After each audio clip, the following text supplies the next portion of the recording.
Salam à tous, je continue sur le partage de recherche et de lecture et aujourd'hui le thème c'est réorienter sa carrière à tout âge. L'envie de changer d'activité ou d'entreprise ou de carrière peut survenir à toute étape de la vie et plutôt deux fois qu'une. De nombreuses raisons peuvent être à l'origine d'un ou de plusieurs changements de carrière. Quelle que soit la vôtre, cette mutation nécessitera une préparation en amont pour être concluante et mener à une nouvelle activité plus épanouissante. Pourquoi changer de carrière? En 2019, selon une enquête réalisée par Nouvelle Vie Professionnelle, 93% des Français avaient déjà envisagé une reconversion professionnelle.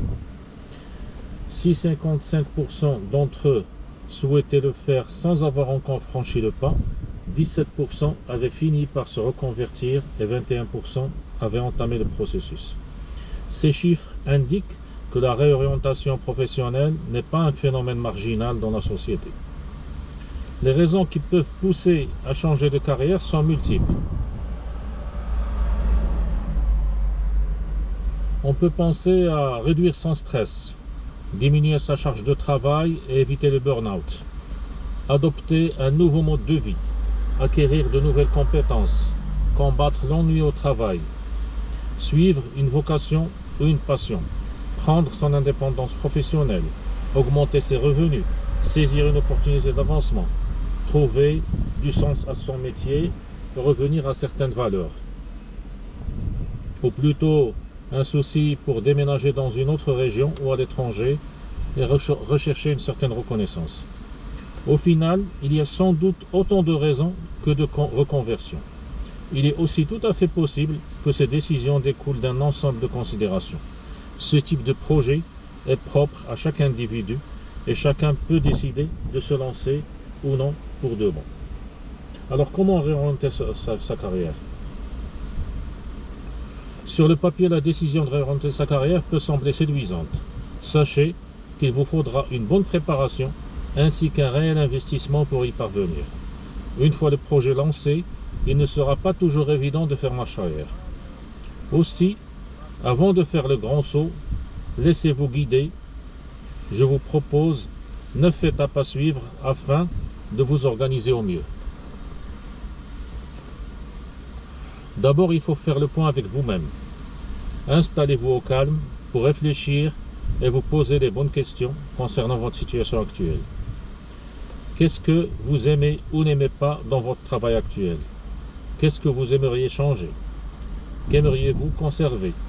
Quelle est la chose qui vous tient le plus à cœur dans un emploi? Qu'est-ce qui vous pousse principalement à vous orienter? Notez toutes les réponses par écrit et voyez déjà si les éléments dominants ressortent. Parfois, le simple fait d'écrire ses pensées et de les relire permet d'y voir plus clair.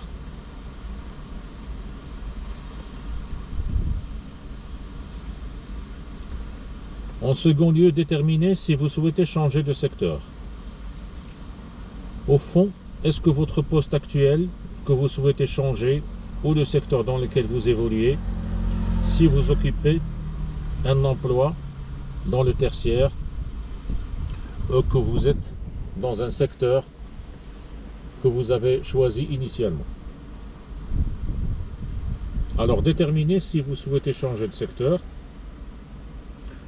Donc cela permet de penser à avoir de nouvelles compétences. Ou bien si vous travaillez dans l'éducation et que vous souhaitez continuer à transmettre des savoirs, envisagez peut-être des rôles éducatifs à destination d'un autre public dans une autre structure selon d'autres modalités davantage en adéquation avec vos envies et vos compétences. Pour cela, n'hésitez pas à reprendre vos notes et à vous questionner sur ce que le secteur vous apporte ou pas. Vous pouvez également faire un bilan de compétences. Passez un test d'orientation. Si les étapes précédentes n'ont pas permis d'aboutir à des pistes concrètes, vous pouvez vous tourner vers un test d'orientation. Cet outil vous donnera une vue globale de votre personnalité et de vos intérêts professionnels à l'aide d'une série de questions divisées en 3 thèmes. Vos motivations, vos centres d'intérêt, votre personnalité. À l'issue de ce test, les environnements et les métiers vous correspondant le mieux devraient se dégager. Cela devrait vous aider à prendre une décision quant à vos réorientations professionnelles. Je laisserai les prochaines étapes pour une prochaine vidéo.